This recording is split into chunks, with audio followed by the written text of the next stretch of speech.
The door had 3 locks. He used all 3. She stood in the center of the room, her back to him, her hands clasped in front of her like a woman at prayer. Her traveling dress was still dusted with the red earth of the Arizona Trail.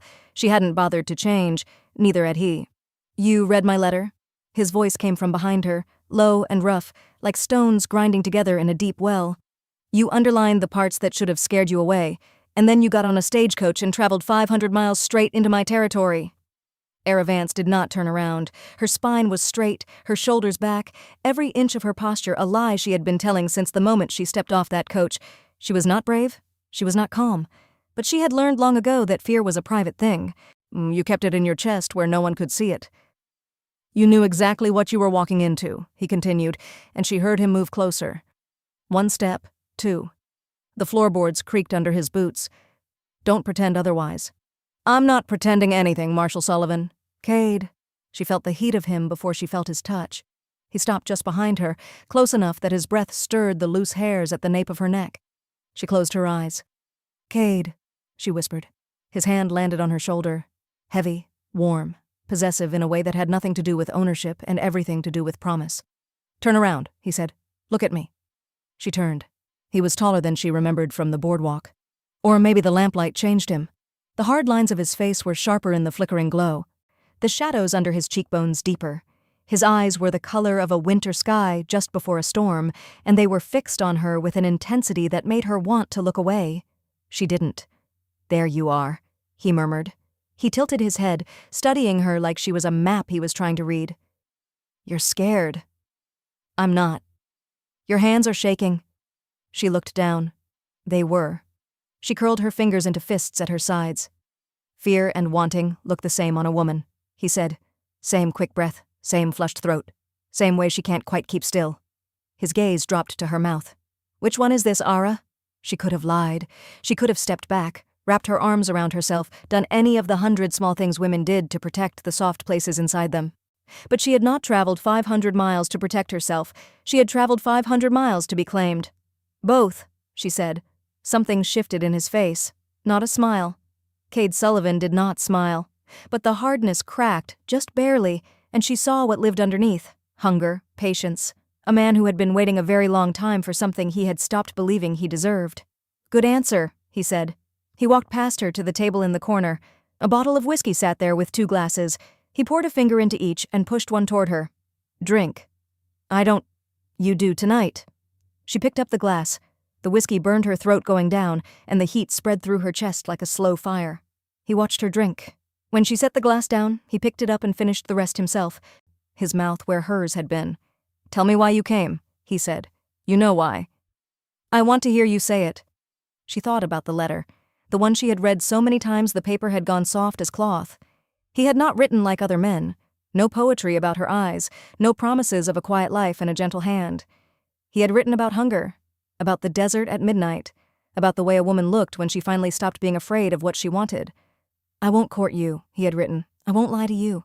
I'll take you to my bed and I'll make sure you never want to leave it. If that frightens you, don't come." She had underlined that part 3 times. "I came because you were the only man brave enough to tell me the truth," she said. "Every other letter was a fairy tale, a nice house, a quiet life, a man who would be gentle and kind and never raise his voice. You didn't promise me any of that." "What did I promise?" She held his gaze. "You promised me the ache."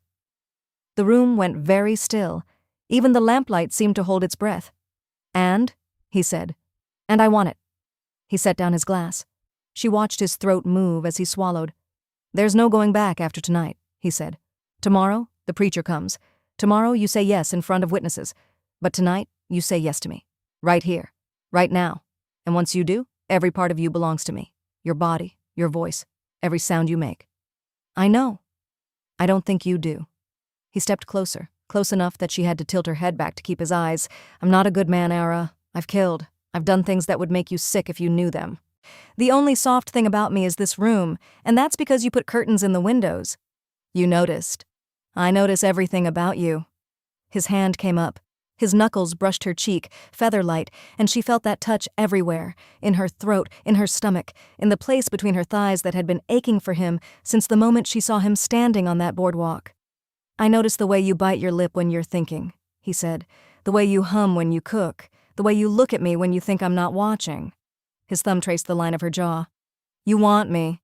You've wanted me since the day you arrived, and you've been waiting for me to make the first move because you're too proud to admit it." "I'm not too proud." "No?" She reached up and grabbed his wrist, not to pull his hand away. "To hold it there." "I'm not too proud," she repeated. "I was waiting because I wanted to be sure." "Sure of what?" "That you meant it. Every word, every promise, every dark thing you wrote in that letter." She pressed his palm flat against her cheek. "I've been courted by liars before, Cade. Men who said one thing and meant another. I needed to see if you were real." "And?" He waited. She had never seen a man wait like this. Like her answer was the only thing in the world that mattered. "You're real," she said. He kissed her. There was no gentleness in it, no tentative exploration. His mouth came down on hers like he was claiming territory, his hand sliding into her hair, tilting her head exactly where he wanted it. She gasped against his lips, and he swallowed the sound like it belonged to him, because it did. She understood that now. Every gasp, every moan, every sharp intake of breath.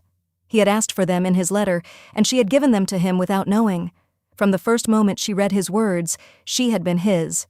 He pulled back just far enough to speak. His forehead rested against hers. His breath was hot on her mouth. "That's one," he said. "One what?" "One sound. You owe me the rest." She laughed, a shaky, breathless thing that surprised them both. "You're keeping count? I own every sound you make tonight. Every single one. And I intend to collect." His hands moved to her collar. The first button of her dress slipped free, then the second. He did not rush. Each button was a deliberate act, a small destruction of the armor she had worn for 500 miles. "You wore this on the stagecoach," he said. Yes." "Every bump, every jolt, every mile closer to me." His fingers paused on the third button. "Were you thinking about this?" "I was trying not to." "Did it work?" "No." The fourth button, the fifth. The dress gaped open and the cool night air touched her skin. She shivered. "Cold?" he asked. "No." "Good." The sixth button. "Because I'm going to keep you warm." The dress slid off her shoulders and fell to the floor. She stood before him in her thin chemise and drawers, and she had never felt more exposed in her life. Not because of the lack of clothing, because of the way he looked at her. His gaze traveled down her body like a slow hand. He did not rush. He looked at her throat, the curve of her breasts beneath the linen, the narrow span of her waist, the place where her thighs pressed together. "Jesus," he breathed. "You're beautiful." She had been told she was beautiful before. Men on the arm of her father, men who wanted her fortune or her name, or simply a warm body for the night. But none of them had said it like this. Like it hurt him to say it. Like the beauty of her was a kind of violence he had not been prepared for. "I'm not," she started. "Don't." His voice was sharp, not angry, commanding. "Don't finish that sentence. Don't tell me what you're not. I can see what you are." He stepped back and pulled his shirt over his head. The lamplight caught the scars on his chest, the ridges of old wounds she did not ask about. He was all hard muscle and sinew, a body built for survival in a land that did not forgive weakness. His hands went to his belt. She watched him unbuckle it, watched the leather slide through the loops, watched him let it fall to the floor. He did not look away from her. Neither did she. "Come here," he said. She went. He lifted her onto the edge of the table. The wood was rough against the backs of her thighs. He stepped between her legs, and suddenly he was everywhere, his hands on her hips, his chest against hers, his mouth at her throat. "I'm going to take my time with you," he murmured against her skin. "I'm going to learn every place you're soft, every place you're sensitive, every place that makes you gasp." His teeth grazed her collarbone. She arched against him. "I'm going to take you apart piece by piece," he continued, his voice a low rumble that she felt in her bones. "And when you're nothing but sensation, when you can't remember your own name, and when the only thing you know is the feel of my hands and the sound of my voice," his mouth found her ear, "then I'm going to put myself inside you, and you're going to give me every sound I asked for." She was trembling now, not from cold, from the weight of his promises. "What if I can't?" she whispered. "Can't what?" "Can't give you what you want." He pulled back and looked at her. Really looked. His eyes searched her face like he was looking for the lie beneath the words. "Ara." His voice was softer now, almost gentle. "The only thing I want from you is you. Not a performance, not a fantasy. You. The woman who read my letter 12 times. The woman who traveled 500 miles because she was brave enough to want something dangerous. I'm not brave. You're here. Ah, that's the bravest thing anyone's done for me in my entire life. He kissed her again, slower this time, and she felt something shift between them. The hunger was still there, the possession, but underneath it, buried so deep she almost missed it, was something else. Tenderness. A man who had been alone so long he had forgotten how to be gentle, trying to remember. She wrapped her arms around his neck and pulled him closer. "Don't be careful with me," she said against his mouth. "I wouldn't know how." "Good." He laid her back on the table. The wood was hard beneath her spine, but she didn't care. She cared about his hands, his mouth, the way he looked at her like she was the only woman in the world. He kissed her throat, her collarbone, the place where her heartbeat fluttered against her skin. His hands slid under the hem of her chemise and pushed the fabric upward until she was bare beneath him. He stopped. He raised himself on his elbows and looked at her. "Ara." "Yes." "Look at me." She opened her eyes. She had not realized she closed them. "I want to see your face," he said. "The whole time. I want to see every expression, every moment of pleasure, every moment of surprise. I want to know exactly what I'm doing to you." "You already know." "I want to watch." She nodded. He lowered his mouth to her breast, and she did not close her eyes. He learned her. That was what it felt like. A slow, thorough education in the geography of her body. He learned that she gasped when he touched the inside of her wrist, that she arched when his tongue traced her ribs. That she made a sound like a wounded animal when his fingers found the place between her thighs. "That's 3, he murmured, his breath warm against her stomach. "You're still counting." "I told you, I own every sound." His fingers moved again, slow and deliberate, and she bit her lip to keep from crying out. "Don't," he said. "Don't hold back. Not tonight. Not ever." "But you're afraid of what you sound like." "I know." He looked up at her, and his eyes were dark. "You sound like a woman who's finally getting what she needs. There's nothing shameful about that." She let go. The sound that came out of her was raw and broken, nothing like the polite, restrained woman she had been trained to be. It was the sound of 500 miles of wanting. It was the sound of every lonely night she had spent reading his letter by candlelight. It was the sound of surrender, and he drank it like water in the desert. "That's it," he said. "That's exactly it. Give me more." She did. She gave him everything. Every gasp, every moan, every wordless sound that rose up from somewhere deep inside her. He took them all, and he wanted more. When she was trembling on the edge of something she could not name, he stopped. "Cade?" "Not yet." His voice was strained. She could see the effort it cost him to stop, the way his hands shook, the way his jaw was clenched tight. "Not yet." "Why?" He rose above her. His body covered hers, and she felt him against her thigh, heavy and urgent and waiting. "Because when I take you," he said, "I want you to remember it. Every second, every inch. I want you to feel me tomorrow. And the day after. I want you to walk through that town with my mark on you, invisible to everyone else, and know exactly who you belong to." She reached up and touched his face. His beard was rough against her palm. His skin was hot. "I already know," she said. "Say it. I belong to you. Again. I belong to you, Cade. No one else. Just you." He closed his eyes. For a moment, just a moment, the hard mask cracked, and she saw the man underneath. The one who had written her that letter. The one who had been afraid she would not come. The one who had been waiting his whole life for someone to belong to. Then his eyes opened and the mask was back, but softer now. Cracks in the armor that let the light through. He positioned himself between her thighs. She felt him there, pressing against her. Mine and her breath caught. "Look at me," he said. She did. He pushed inside her. Slowly, inch by inch, his eyes never left hers. She watched his face as he entered her, watched the pleasure and the restraint warring in his expression, watched the way his jaw tightened and his breath came faster. When he was fully seated, he stopped. His forehead dropped to hers. Their breath mingled in the small space between them. "Okay?" he asked. "More than okay. I'm going to move now." "Please." He moved. It was not gentle. He had promised her that. It was deep and slow at first, a rhythm that let her feel every inch of him, every place where they fit together. Her hands gripped his shoulders, her legs wrapped around his hips. She held on like he was the only solid thing in a world that had been falling apart for years. He kissed her throat. Her jaw, the corner of her mouth. "You feel—" he started, but he could not finish. There were no words for what she felt like. She knew. She felt the same way. He moved faster. The table creaked beneath them. The lamplight flickered. She made a sound, high and desperate, and he swallowed it with his mouth.